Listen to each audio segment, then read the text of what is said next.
First unit examination class 10 এর জন্য তোমাদের কিন্তু শেষ হয়ে গেছে। তবে ভিডিও আনতে আমার একটু লেট হয়ে গেল, কারণ স্বাভাবিকভাবেই প্রত্যেকটা স্কুলে আলাদা আলাদা রুটিনে আলাদা আলাদা ডেটে এক্সাম হয়েছিল, যে কারণে কবে এক্সাম শেষ নির্দিষ্ট করে ছিল না। আর একটুখানি আমি ব্রেকও দিয়েছিলাম, ঠিক আছে, যে না একটুখানি সময় তোমরা একটু রেস্ট নিয়ে নাও, মাইন্ড ফ্রেশ করে নাও। এছাড়া আমার গলার অবস্থা থেকে তোমরা বুঝতে পারছো আমার শরীরটা অতটা ভালো নেই, যে কারণে শারীরিক সমস্যার কারণে আমি ভিডিও কিন্তু আনতে পারিনি। তবে জোর কদমে আবার তোমাদের ক্লাস শুরু হচ্ছে আজ থেকে। নতুন করে আমরা আবার পড়তে শিখবো, আবার আমরা জয় করতে শিখবো। ফাঁকিবাজি বা অজুহাত আর চলবে না। যখনই ক্লাস দেবো সেই সাথে সাথে তোমরা দেখে নিও, না হলে কিন্তু ক্লাসগুলো জমতে থাকবে। ইউটিউবে তোমাদের ক্লাসগুলো জমবে, যে এখন দেখবো, পরে দেখবো, কালকে দেখবো, পরশু দেখবো করতে করতে জমতে থাকবে। আজকে আশা করি রাসায়নিক গণনা আমি স্টার্ট করছি 3 নম্বর চ্যাপ্টার ফিজিক্যাল সায়েন্সে। এই রাসায়নিক গণনা চ্যাপ্টারটা দেখার পরে তোমাদের রাসায়নিক গণনা থেকে যে অঙ্কটা দেবে সেটা তোমরা ইজিলি শেষ করতে পারবে, ইজিলি করতে পারবে। রাসায়নিক গণনা থেকে তোমাদের কত নাম্বার থাকে সেটা আমি একটু দেখে বলছি, দাঁড়াও কত নাম্বার থাকে দেখে বলছি। তাহলে দেখো আমি লিখে দিয়েছি। আর তোমাদের সেকেন্ড ইউনিটে কিন্তু এমসিকিউ থাকবে একটা। দেখো সেকেন্ড ইউনিট এই চ্যাপ্টার থেকে একটা এমসিকিউ থাকবে, ভিএসএ থাকবে, অর্থাৎ যেটা very short answer type question, অর্থাৎ এক কথায় উত্তর দিতে হয় এমন একটা কোশ্চেন থাকবে। এই অর্থাৎ লং আনসার টাইপ কোশ্চেন থাকবে একটা 3 নাম্বারের জন্য। দেখো একটা কোশ্চেন থাকবে 3 নাম্বার, অর্থাৎ ওটা কিন্তু একটা অঙ্ক থাকবে। রাসায়নিক গণনা চ্যাপ্টার হচ্ছে মূলত একটা অঙ্কের চ্যাপ্টার। এই 3 মার্কসের জন্য একটা অঙ্ক থাকবে, আর এমসিকিউ একটা থাকতে পারে, ভিএসএ অর্থাৎ very short answer type question একটা থাকবে। টোটাল কিন্তু 5 মার্কস তোমরা এই চ্যাপ্টার থেকে পাবে। খুব ভালো কথা। এবার মাধ্যমিক পরীক্ষা বা টেস্টে, মাধ্যমিক পরীক্ষা বা টেস্ট, এই দুই জায়গাতেই এই চ্যাপ্টার থেকে তোমরা 1 নাম্বারের একটা এমসিকিউ পাবে এবং 3 নাম্বারের একটা অঙ্ক পাবে। টোটাল কত পাবে? টোটাল কিন্তু 4 মার্কস তোমরা পাবে। তবে এসএ এখান থেকে থাকবে না, অর্থাৎ এসএ কিউ কোশ্চেন থাকবে না। আবার টেস্টে বা মাধ্যমিকে ভিএসএ বা এসএ কোশ্চেন এখান থেকে থাকবে না। এই হলো কথা। মাধ্যমিকে বা টেস্টে তোমাদের 4 মার্কস থাকছে এখান থেকে, আর 5 মার্কস থাকছে তোমাদের সেকেন্ড ইউনিট এক্সামিনেশনে। ঠিক আছে, চলো কথা না বাড়িয়ে সরাসরি এবার চ্যাপ্টারটায় আসা যাক। চ্যাপ্টারটা কি বলছে আগে আমরা কনসেপ্ট ক্লিয়ার করব, তারপরে এই চ্যাপ্টার থেকে যাবতীয় যা অঙ্ক হয় বা যা হয় না কেন সেগুলো জানবো। ঠিক আছে, দেখো রাসায়নিক গণনা জানতে গেলে তোমাদের বেশ কিছু বিষয় সম্পর্কে জানতে হবে। যেমন হচ্ছে দেখো রাসায়নিক বিক্রিয়া। দেখো রাসায়নিক বিক্রিয়া, এবার তোমরা একটা জিনিস আগে ফলো করো, যে চ্যাপ্টারটার নাম কি? চ্যাপ্টারটার নাম হচ্ছে কিন্তু রাসায়নিক গণনা। এবার রাসায়নিক গণনা মানে কি?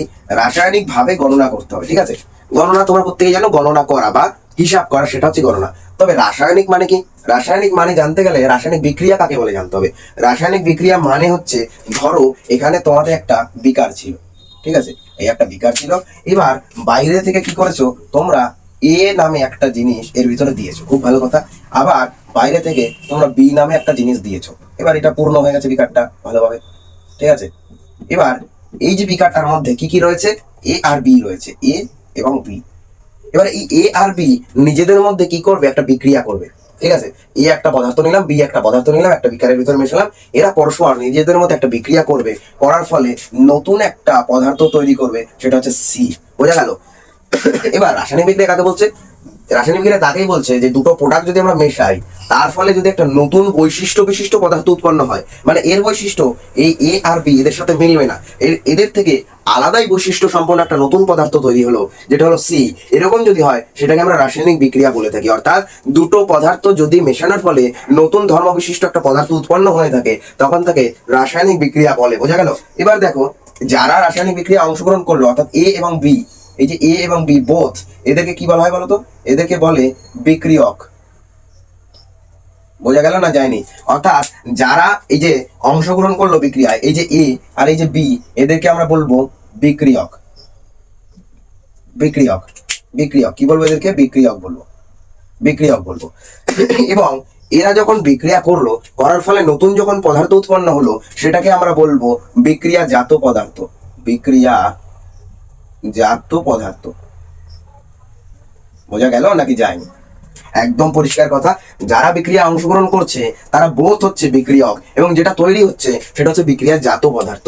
এই বিক্রিয়াজাত পদার্থটা বিক্রিয়ক পদার্থগুলোর যে বৈশিষ্ট্য রয়েছে তাদের থেকে যখন আলাদা হয়, তখন তাকে আমরা কি বলি বলতো? তখন তাকেই আমরা বলি রাসায়নিক বিক্রিয়া। ঠিক আছে, এবার তোমাদের একটা কথা আমি বলি, রাসায়নিক গণনা করতে গেলে বা এই অঙ্কগুলো যখন সলভ করতে যাবে, তখন তোমাদের মেন বিষয় যেটা মনে রাখতে হবে, যে এই যে বিক্রিয়া পদার্থ, এই যে ধরো এই যে এ আর এই যে বি যুক্ত হয়ে এই যে সি গঠন করলো, এখানে এ এর যেটা ভর, এর যেটা ভর এবং বি এর যেটা ভর যদি টোটাল করি, তাহলে সি এর ভরের সাথে সমান হয়। মানেটা কি আরেকবার বলি। ধরো এ এর ভর কত? আমি এগুলো মুছে দিই, একটা কাজ করি, এগুলো মুছে দিই। দেখো, ধরো এই যে এ প্রোডাক্ট বি প্রোডাক্টের সাথে বিক্রিয়া করে সি প্রোডাক্ট তৈরি করলো।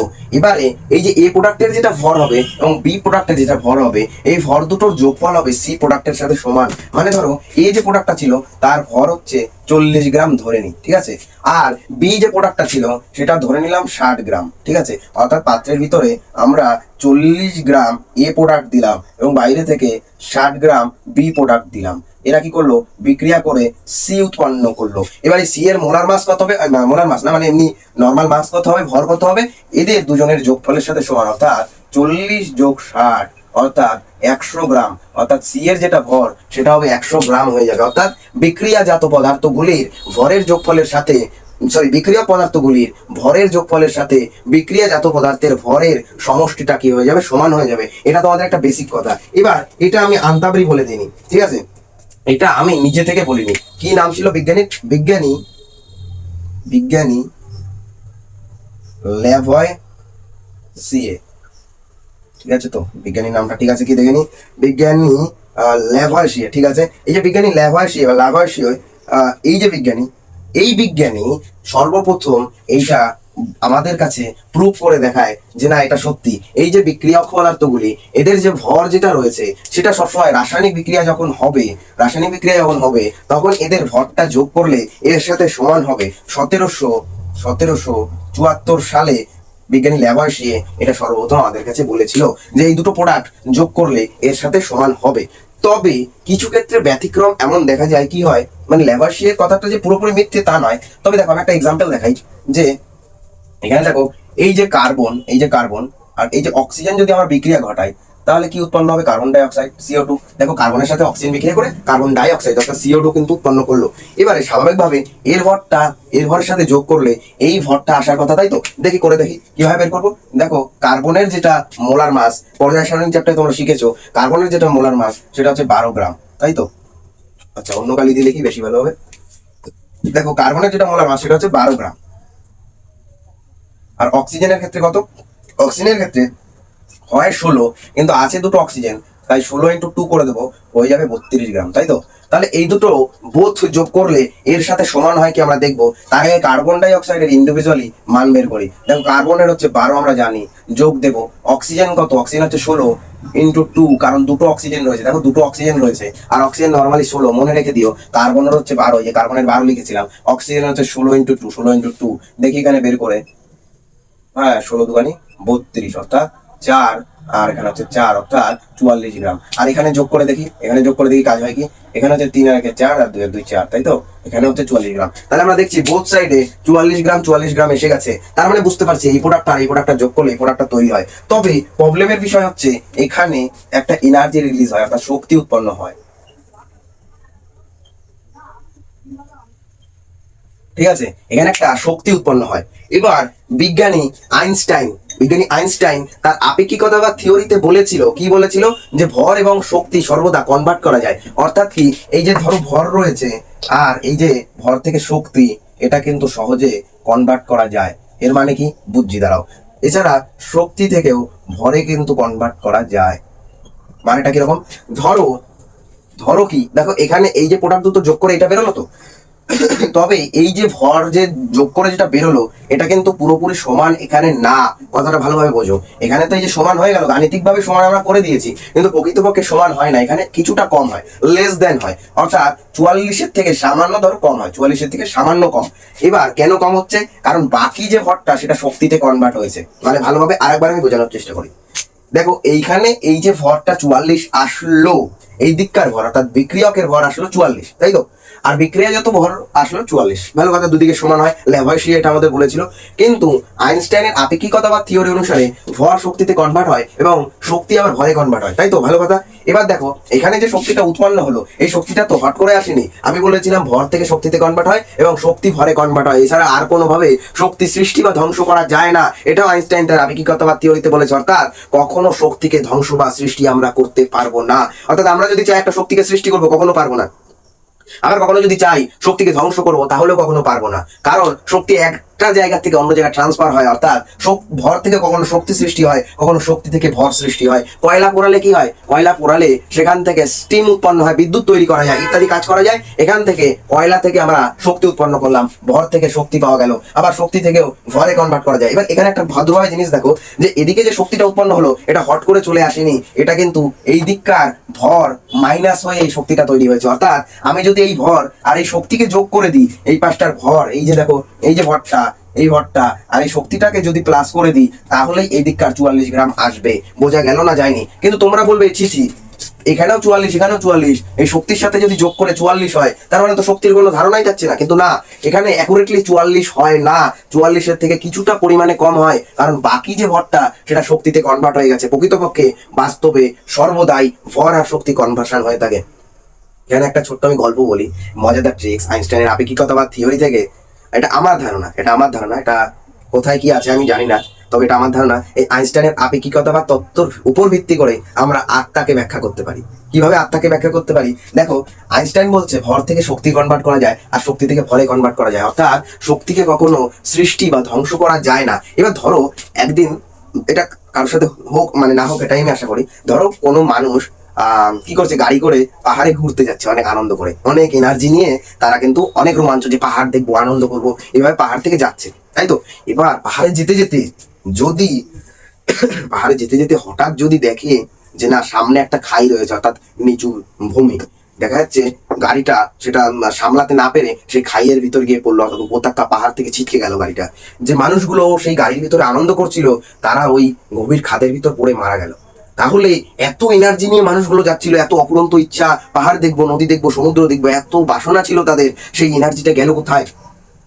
এই এত অপুরন্ত এনার্জি কনভার্ট হয়ে যায় সেই নেগেটিভ এনার্জিতে। মানে আমাদের এই যে মন, আত্মা, শরীর, এই যে শক্তিটা, এই শক্তিটা তখন কনভার্সন হয়ে যায় ওতে, কারণ অতৃপ্ত থাকে আমাদের অনেক ইচ্ছা।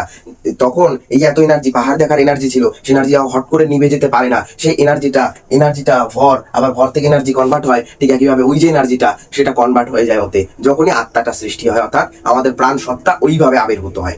এবার তাহলে তোমরা বলতে পারো যে তার মানে মানুষ মারা গেলে কি আত্মা হয়ে যায়? একেবারেই না। ধরো কোনো একজন মানুষ অনেকদিন ধরে অসুস্থতার কারণে সে ভুগছে অনেকদিন ধরে, যে তার শরীর খারাপ, অনেক অসুস্থ। এবার তাহলে সেক্ষেত্রে সে মারা গেলে কি আত্মা হবে? না, কারণ তার এনার্জি একেবারেই নেই, সে বেঁচে থাকতে পারছিল না এনার্জি লসের কারণে। এনার্জি নেই, তার শরীরে কোনো শক্তি নেই, ক্ষমতা নাই, বিছানা থেকে উঠতে পারে না, তার শরীরে সক্ষমতাই নেই। তার যে এনার্জিটা কিছুটা সময়ের জন্য যদি আত্মার সত্তা রূপে প্রকাশ পায়, সেটা আবারও স্বাভাবিকভাবে সেটা নিভে যাবে, অর্থাৎ পরিবেশের সাথে সে মিলিয়ে যাবে। কিন্তু যার প্রবল সত্তা, প্রবল শক্তি ছিল, প্রচুর এনার্জি ছিল, সেটা কিন্তু তার ওতে ট্রান্সফার হয়েছিল। এটা আমি সিলেবাসের বাইরে থেকে বললাম, এটা আমার ধারণা অনুসারে, অর্থাৎ আপেক্ষিকতাবাদ থিওরিকে এইভাবে আমি ব্যাখ্যা করেছি। ঠিক আছে? তো এখানে আমি যেটা বোঝাতে চাইছিলাম, দেখো এদিকে কার্বন এবং অক্সিজেনের ভর যোগ করলে আসে 44, এদিকে 44 আসে, কিন্তু এনার্জিটা উৎপন্ন যেটা হচ্ছে সেটা এমনি আসেনি।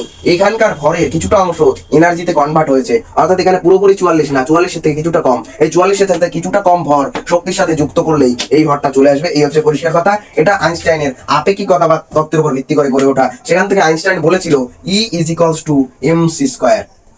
E = mc²। এর মানেটা কি?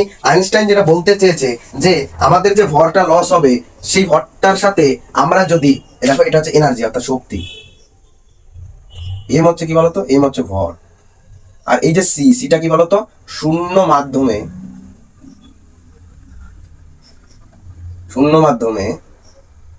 আলোর বেগ। এই যে সিটা হচ্ছে শূন্য মাধ্যমে আলোর বেগ, বোঝা গেল? অর্থাৎ শূন্য মাধ্যমে আলোর বেগ। দেখো এখন যে এনার্জিটা আমরা যেটা পাবো, এই এনার্জিটা যদি তুমি ক্যালকুলেট করতে চাও, তাহলে যে মাসটা তোমাদের কমে গেল, যে মাসটা তোমাদের প্রয়োজন, অর্থাৎ ভর থেকে তো শক্তি আসছে, এই ইটা ক্যালকুলেট করতে গেলে যে ভরটা আমাদের শক্তিতে কনভার্ট হলো, সেই ভরটার মান বসাবো এবং শূন্য মাধ্যমে আলোর বেগ বসালেই তখন কিন্তু এনার্জিটা ক্যালকুলেট করা যাবে। চলো একটা ক্যালকুলেট করে সত্যিই দেখি ক্যালকুলেট করা যায় কি। ঠিক আছে? আইনস্টাইন বলেছে E = mc², তাই তো? আইনস্টাইন বলেছে E = mc²। এখানে আমরা ধরে নিচ্ছি, তাহলে এখন সূত্রটাকে এরকম মতো লেখা যায়, m = ec², তাই তো? এরকম তো লেখা যায়। এবার ধরে নিচ্ছি এখানে মাসটা আমরা ক্যালকুলেট করবো। ঠিক আছে? মাস ক্যালকুলেট করবো, অর্থাৎ এনার্জি। আচ্ছা এনার্জি ধরে নি, ধরো কোশ্চেনে বলে দিল এনার্জি হচ্ছে 1 কিলোজুল। বললো যে এই 1 কিলোজুল বললো 1 কিলো জুল শক্তি উৎপাদন করার জন্য কত মাস ক্ষয় হওয়ার প্রয়োজন, কারণ মাস থেকেই তো শক্তি আসে বা শক্তি থেকে মাস হয়। তাই আমি সেটাই বলছি যে এতটা ভর যদি আমরা চাই তাহলে এতটা ভর বলছি, এতটা শক্তি যদি আমরা চাই তাহলে আমাদের কতটা মাস প্রয়োজন, কতটা মাসের ক্ষয় প্রয়োজন, সেটা আমরা কিভাবে ক্যালকুলেট করবো চলো দেখে নিই। দেখো E is equals two 1 kilo joule, এটাকে আমরা 1000 জুলে কনভার্ট করতে পারি। যেরকম ভাবে হয় না যে 1 কেজিকে আমরা লিখতে পারি 1000 গ্রাম, ঠিক সেরকম ভাবে 1 কিলো জুলকে আমরা লিখতে পারি 1000 জুল। বোঝা গেল না? যায়নি। এবারে ই এর জায়গায় আমরা বসিয়ে দেবো 1000 জুল, ঠিক আছে। এবার তোমরা বলবে আরে দাদা সি এর মান তো জানি না। সি এর মানটা দেখো, সি এর মানটা হচ্ছে 3 into 10⁸ metre per second square. এটা হচ্ছে সি এর মান, কিসে না এসআই তে। আর সিজিএস এর মান হচ্ছে 3 ইন্টু 10⁻10 সেন্টিমিটার পার সেকেন্ড স্কোয়ার। এটা কিসে না এটা হচ্ছে সিজিএস এ, ঠিক আছে। 3 into 10⁸8 metre per second square. আচ্ছা বেগের ক্ষেত্রে না, বেগের ক্ষেত্রে তো স্কোয়ার হয় না, বেগের ক্ষেত্রে হয় তোমাদের মিটার পার সেকেন্ড আর সেন্টিমিটার পার সেকেন্ড, ঠিক আছে। আচ্ছা চলো তাহলে এবার এখানে যেহেতু জুল বসিয়েছি, এটা হচ্ছে একটা এসআই একক, তাহলে আমরা এই এসআই মানটা এখানে পুট করব, কারণ সি এর মানটা কনস্ট্যান্ট, সি এর এই মানটাই সর্বদা হয়, ঠিক আছে। চলো 3 ইন্টু 10⁸8 তার স্কোয়ার, এটা আমরা এখানে বসিয়ে দিলাম, ঠিক আছে। Metre per second, metre per second, এই যে খুব ভালো কথা। এইবারে দেখো, এবারে দেখো 1/3 মতো লিখি, ইন্টু ওপরে ছিল 1000, এই যে হচ্ছে 1000 সেই, আর এই যে 10⁸8টা এটা ওপরে উঠলে 10⁻−8 হয়ে যাবে, তাই না? এটা 10⁻−8 হবে। তবে আরেকটা জিনিস দেখো, এখানে একটা স্কোয়ার ছিল, স্কোয়ার থাকার কারণে 3টা হয়ে যাবে 9, 3টা হয়ে যাবে 9, আর 10⁸8টা হয়ে যাবে 10⁸8 যেটা সেটা হয়ে যাবে 8×2=16। দেখো 8×2=16 হয়ে যাবে, এই 16টা উপরে তুললে -16, আর 3 তারিখে হয়ে যাবে 9। খুব ভালো কথা। এবার 1/9 ইন্টু এটা করলে কত হবে বলতো? 10⁻−13 হয়ে যাবে, তাই না? 10⁻13 হয়ে গেল। এবার 1/9 এর মান হচ্ছে সাধারণত আমি যতদূর জানি 1.1 কত জানো দেখি, 1.11, আচ্ছা আচ্ছা 1.11 এইটা হচ্ছে এর মান, ইন্টু 10⁻13। এবার দেখো এইটা, এই মাসটা বেরোচ্ছে কিন্তু কেজিতে, মাস যেহেতু মাসের একক কেজি হয়। এবার আমি কিভাবে বললাম কেজি? কারণ এসআই তে মাসের যেটা একক সেটা কেজি হয়, এসআই তে মাসের একক হয় কেজি, এসআই তে মাসের একক কেজি হয়। আর এগুলো যেহেতু এসআই একক বসিয়েছি তাই আমি কেজি বসালাম, ঠিক আছে। এটাকে যদি গ্রামে কনভার্ট করতে চাই তাহলে কি হবে? এটাকে যদি গ্রামে কনভার্ট করতে চাই তাহলে সেক্ষেত্রে 1000 দিয়ে গুণ করে দিতে হয় না গ্রামে কনভার্ট করতে গেলে? এই যে দেখো 1000 দিয়ে গুণ করে দিতে হয়, যদি করে দিই তাহলে সেক্ষেত্রে কত চলে আসছে? এখানে ছিল 10⁻13, আবার 3 মাইনাস হয়ে যাচ্ছে, তার মানে 10⁻−9 গ্রাম, 10⁻মাইনাস কত মাইনাস, আচ্ছা 10⁻−14 রয়েছে। আচ্ছা এখানে ছিল তোমাদের 16 ছিল, এখানে রয়েছে 1000, তার মানে 3টে মাইনাস হবে। 3টে মাইনাস হলে 10⁻- কত হতে পারে? আচ্ছা আচ্ছা আচ্ছা আচ্ছা আচ্ছা আচ্ছা 1/9, আচ্ছা এখানে তাহলে তোমার 10⁻−14 হবে, 10⁻−14, এই 10⁻−14 হবে এখানে, 10⁻−14 কেন হবে বলছি, আর এখানে যেহেতু 3 কমে গেছে তাহলে 10⁻−11। দেখো 10⁻−14 এখানে না, সরি 10⁻13 এখানেই। এই যে 1/9 সেটা হচ্ছে 11.1, সেখান থেকে আগে একটা দশমিক নিয়ে এইটা লিখতে পেরেছি, ঠিক আছে। তোমরা ক্যালকুলেটরে এই মানটুকু করবে, এই মানটুকু করলে দেখবে এই মানটা চলে আসবে, এই মানটা, ঠিক আছে। আচ্ছা চলো তাহলে এই ছিল আমি একটা মাস ক্যালকুলেট করে দেখালাম যে আইনস্টাইনের আপেক্ষিকতাবাদ থিওরি কতটা সত্য বা কতটা মিথ্যে, ঠিক আছে। এইবারে দেখো রাসায়নিক গণনা করতে গেলে আমাদের এত সময় যা জানলাম রাসায়নিক গণনার সামান্য কিছু কনসেপ্ট জানলাম, মেন কথা হচ্ছে মাস দুদিকে সেম থাকে, এটা তোমাদের অবশ্যই খেয়াল রাখতে হবে। এবার দেখো আরেকটা জিনিস আমি বলতে ভুলে গেলাম, এখানে যে মাসটা বেরোলো সেটা কত? 1.11 ইন্টু 10⁻−11 গ্রাম বেরোলো না? এত বেরোলো তো। এবার দেখো এই মাসটা এতটাই ছোট কারণ এটা নেগেটিভে, 10⁻−11, মানে মাসটা অনেকটাই ছোট।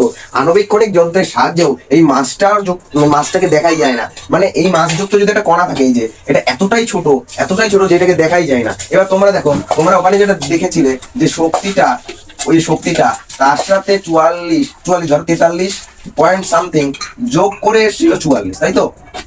এবার দেখো এই মাসটা যদি এতটাই কম হয়, এতটাই কম মানে অত্যন্ত কম, এই যে মাসটা কথা গেল না, আচ্ছা আচ্ছা শক্তির সাথে ওই 44 পয়েন্ট অত যোগ করলে এত আসে। আচ্ছা এই যে মাসটাই, আচ্ছা এটা ছাড়ো, যে মাসটা এতটা ক্ষয় পেয়েছে কম, খুব কম মাস ক্ষয় পাওয়ার কারণে, যেহেতু ভর থেকেই শক্তি আসছিল, ভর থেকেই আসছিল শক্তি, এবার দেখো এইখানে মাসটা অনেকটাই কিন্তু কম, তাই তো? তাহলে এখানে ভরটা অনেকটা কম, যে কারণে শক্তিটাও খুবই কম পরিমাণে তৈরি হবে। আর ওখানে যেটা জানলাম এনার্জি, আর ওই যে 43 কিছু একটা যোগ করে 44 আসলো, তাহলে সেক্ষেত্রে তোমরা দেখতেই পাচ্ছ শক্তিটা, এই এনার্জিটা অত্যন্ত কম, খুবই কম। অর্থাৎ ধরে নিতে পারো জিরোর কাছাকাছি, জিরোর কাছাকাছি যেহেতু, তাই সেটাকে নেগলেক্ট করলেই অসুবিধা হয় না। আমি মেন কথাটা কি আরেকবার সহজে বলে দিই, কি বোঝাতে চাইলাম। আমি যেটা বোঝাতে চাইলাম, দেখো এখানে মাসটা বেরিয়েছিল এই যে, এবারে মাসটা খুবই কম, একেবারে নগণ্য মাস, আণবিক যন্ত্রের সাহায্যেও দেখা যায় না। এবার এই মাস থেকেই তো এনার্জি তৈরি হয়, এই মাস থেকেই তো তৈরি হবে কি এনার্জি। এবার এত কম মাসে এনার্জিও তৈরি হবে কম। এবার ওখানে এক পাশে বেরিয়েছিল 44 আর ওইখানেও বেরিয়েছিল 44, তার সাথে এনার্জি যোগ করতে হতো। এবার এনার্জিটা এতটাই কম যে অতি নেগলেক্ট করা যায়, মানে খুবই কম, যে কারণে তোমাদের রাসায়নিক গণনা করার সময় এনার্জি, আলো অর্থাৎ শক্তি, আলো, এই সব সম্পর্কে কোনো ভাবারই দরকার নেই। শুধু তোমরা এই দিককার ভর আর ওই দিককার ভর সমান করে দেবে, এটাই হচ্ছে আমার মূল বোঝানোর বিষয়, ঠিক আছে? এবার এবার এই রাসায়নিক গণনাগুলো করতে গেলে তোমাদের সামান্য কিছু কথা জানতে হবে, বেশ কিছু সূত্র। এই সূত্রগুলো জেনে গেলে রাসায়নিক গণনা কিন্তু তোমরা খুবই সহজে পারবে, ঠিক আছে? শুধুমাত্র এইটাই মনে রেখো যে এক মোল মানে হচ্ছে 22.4 লিটার, ঠিক আছে? এসটিপিতে 1 মোল মানে হচ্ছে 22.4 লিটার, এবং 6.022 ইন্টু 10⁻23 সংখ্যক অণু। এগুলো তোমরা আগের ক্লাসে জানতে যে 1 মোল হচ্ছে এত এবং এত সংখ্যক অণু, এইগুলো তোমাদের একটু খেয়াল রাখতে হবে, আর কোনো ব্যাপার না। এছাড়া এসটিপিতে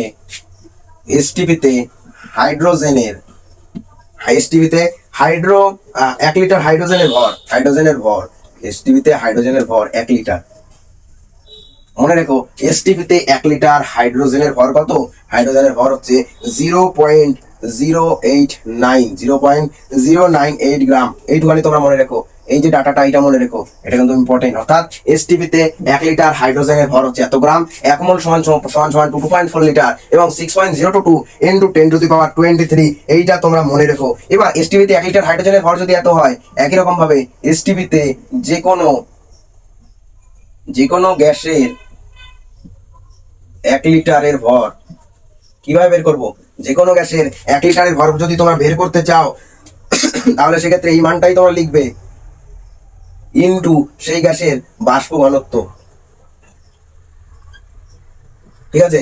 ইনটু সেই গ্যাসের কি বলো? বাষ্প ঘনত্ব। এবার তোমরা বলবে দাদা বাষ্প ঘনত্ব কাকে বলে জানি না, বাষ্প ঘনত্ব সম্পর্কে কোনোদিন শুনিনি, তবে বাষ্প ঘনত্ব শোনোনি, আমি এক্ষুনি বলছি বাষ্প ঘনত্ব কাকে বলে। তার আগে আরেকটা জিনিস জেনে নাও, যে P1V1/T1 P2V2/T2।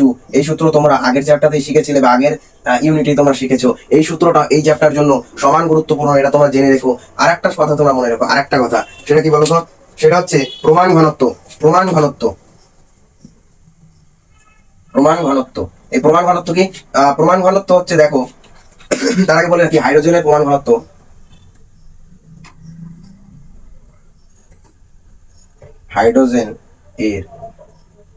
হাইড্রোজেনের প্রমাণ ঘনত্ব কত বলো তো?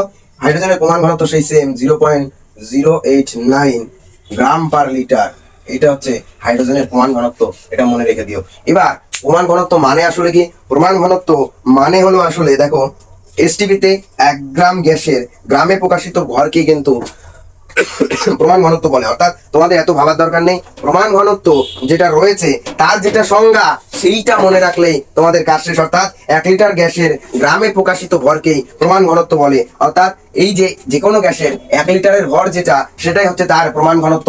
এটা তোমাদের জানলেই কাজ শেষ। তবে আরেকটা জিনিস যে প্রমাণ ঘনত্ব কি ছিল জানো? সূত্রটা প্রমাণ ঘনত্ব, দেখো প্রমাণ ঘনত্ব ইজ ইকুয়াল টু গ্যাসের বাষ্প ঘনত্ব ইনটু হাইড্রোজেনের প্রমাণ ঘনত্ব, অথবা প্রমাণ ঘনত্ব, এই যে প্রমাণ ঘনত্বের একটা সূত্র রয়েছে, প্রমাণ ঘনত্ব ইজ ইকুয়ালস টু বাষ্প ঘনত্ব ইনটু 0.089। এইটা তোমরা মনে রেখে দিও, এইটা, ঠিক আছে? এইটা মনে রেখে দিও। আরো একটা সূত্র রয়েছে, সেটা হচ্ছে আণবিক ভর ইজ ইকুয়ালস টু 2 ইনটু, আণবিক ভর ইজ ইকুয়ালস টু, কোথায় লিখবো? এখানে লিখি, দেখো আণবিক ভর ইজ ইকুয়ালস টু 2 ইনটু কি হবে বলতো? বাষ্প ঘনত্ব। দেখো 2 ইনটু বাষ্প ঘনত্ব। এই যে সূত্রগুলো, এই সূত্রগুলো জানা থাকলে তোমাদের রাসায়নিক গণনা কিন্তু জলের মতো সহজ হয়ে যাবে, অর্থাৎ হাতের মুঠোয় চলে আসবে। ঠিক আছে, কি কি সূত্র আরেকবার রিক্যাপ করি। 1 মোল মানে হচ্ছে 2.4 লিটার, 1 মোল মানে হচ্ছে 6.022 × 10⁻23 সংখ্যক অণু। এসটিপিতে 1 লিটার হাইড্রোজেনের ভর হচ্ছে 0.089 গ্রাম। এসটিপিতে যে কোনো গ্যাসের 1 লিটারের ভর হচ্ছে 0.098 ইন্টু তার বাষ্প ঘনত্ব। এছাড়া দেখো, তার মানে একটা জিনিস দেখেছো, এই যে যে কোনো গ্যাসের 1 লিটারের ভর যেটা প্রমাণ ঘনত্ব, তাই না? কারণ বাষ্প ঘনত্ব ইন্টু 0.089, এখানে বাষ্প ঘনত্ব ইন্টু 0.089, অর্থাৎ যে কোনো গ্যাসের 1 লিটারের ভর তার প্রমাণ ঘনত্বের সাথে সমান হয়ে থাকে। P1 T1 P2 এটা তোমরা প্রত্যেকেই জানো। এবং হাইড্রোজেনের প্রমাণ ঘনত্ব 0.089, এটাও তোমরা মাথায় রেখো, ব্যাস তাহলে শেষ। আর আণবিক ভর 2 ইন্টু বাষ্প ঘনত্ব, এইটুকানি জানলে রাসায়নিক গণনা তোমাদের হাতের মুঠোয় চলে আসবে। তবে তবে এই যে বাষ্প ঘনত্ব কাকে বলে সেটা আমি বলেছিলাম। বাষ্প ঘনত্ব তোমরা মাথায় রেখো যে কোনো একটা গ্যাস সমচাপ, সম উষ্ণতায় এবং সম আয়তন, কি বললাম, কোনো একটা গ্যাস সমচাপ, সম আয়তন এবং সম উষ্ণতায়, কার সাথে সম? হাইড্রোজেনের সাথে সম। অর্থাৎ হাইড্রোজেন নিলাম আর যে কোনো একটা গ্যাস নিলাম, নেওয়ার পরে সেটা আমি, আচ্ছা এটা একটু স্ক্রিনশট নিয়ে নাও, তারপরে আমি মুছে বলবো তারপরে। ঠিক আছে, স্ক্রিনশট মেনে নিয়েছো আশা করি। তাহলে যে কোনো গ্যাস সেটা হাইড্রোজেনের সাথে কি হবে? সমান ঘনত্ব হবে, সমান আয়তন হবে, সমান ভর হবে এবং সমান চাপ হবে। অ্যাভোগাড্রোর সূত্র মনে পড়ছে? অ্যাভোগাড্রোর সূত্র কি বলেছিল দেখো, সম কি রয়েছে, সম রয়েছে তোমাদের, সম রয়েছে ভর, সম রয়েছে আয়তন এবং সম রয়েছে উষ্ণতা এবং সম রয়েছে চাপ। ঠিক আছে, ভরটা দেওয়া দরকার নেই। এই যে আয়তন, উষ্ণতা এবং চাপ, এগুলো সম রয়েছে কার সাথে? হাইড্রোজেনের সাথে। যে কোনো একটা গ্যাসের যদি এরকম কন্ডিশন থাকে, তাহলে সেক্ষেত্রে সেই গ্যাসের ভর বাই হাইড্রোজেনের ভরই হচ্ছে তার বাষ্প ঘনত্ব। অর্থাৎ বাষ্প ঘনত্ব দেখো, বাষ্প ঘনত্ব তাহলে আমরা বলতে পারি যে ভি লিটার কি লিখবো, ভি লিটার কোনো গ্যাসের ভর বাই ভি লিটার H2 এর ভর। অর্থাৎ যে কোনো গ্যাসের যেটা ভর, ভি লিটারের ভর বাই ভি লিটারে হাইড্রোজেনের ভর, সেটাই হয়ে যাবে বাষ্প ঘনত্ব। এটাই হচ্ছে মেন কথা। ঠিক আছে, এবার চলো এখান থেকে একটুখানি সিম্পলিফাই করে নেওয়া যাক। দেখো, ভি লিটারে কোনো গ্যাসের যেটা ভর, সেটা আমরা সমান সমান লিখতে পারি গ্যাসের n সংখ্যক অণুর ভর বাই হাইড্রোজেন এর n সংখ্যক অণুর ভর। এর মানেটা কি? এর মানেটা তোমরা অ্যাভোগাড্রো সূত্রেই পড়েছিলে, যদি সেম হয়, কি বলতো, সেম ভলিউম হয় এবং সেম টেম্পারেচার হয়, সেম প্রেশার হয়, তাহলে সেক্ষেত্রে গ্যাসগুলোর মধ্যে সমান সংখ্যক অণু, অর্থাৎ n সংখ্যক অণু বর্তমান থাকে। এটা তোমরা অ্যাভোগাড্রো সূত্রের সময় পড়েছিলে, মনে করে রাখো যে সমচাপ, সম উষ্ণতায় এবং সম আয়তনে সমস্ত গ্যাসের মধ্যে সমান সংখ্যক অণু বর্তমান থাকে। তাহলে এক্ষেত্রে একটু আগে তোমরা জানলে যে বাষ্প ঘনত্ব হবে কোনো একটা গ্যাসের সাথে হাইড্রোজেনের যখন সমচাপ, সম উষ্ণতা এবং সম আয়তন হবে, তখন সেক্ষেত্রে যে কোনো গ্যাসের ভর বাই সেই হাইড্রোজেন গ্যাসের ভর যদি ভাগ করি, তাহলে বাষ্প ঘনত্ব পাবো। তাহলে এক্ষেত্রে তোমরা দেখতে পারো যে গ্যাসের n সংখ্যক অণুর ভর বাই হাইড্রোজেনের n সংখ্যক অণুর ভরের অনুপাতটা এক্ষেত্রে এখানে আমরা বসাতে পারি। কারণ কি, এদের ক্ষেত্রে n এর মান সমান। অর্থাৎ এই গ্যাসটার n সংখ্যক অণুতে যে ভর রয়েছে, হাইড্রোজেনের ক্ষেত্রেও সেই n সংখ্যক অণুতে সেম ভর রয়েছে। অর্থাৎ এর ভি তে যে ভর এবং এনে যা ভর, এর ক্ষেত্রেও তার ভিতে তাই ভর এবং এনেও তাই ভর, অবশ্যই তাই, এরকম কিন্তু লেখা যায়। এবার দেখো, গ্যাসের n সংখ্যক অণুর ভর যেটা, সেটাকে আমরা এক অণুর ভর লিখতে পারি নাকি?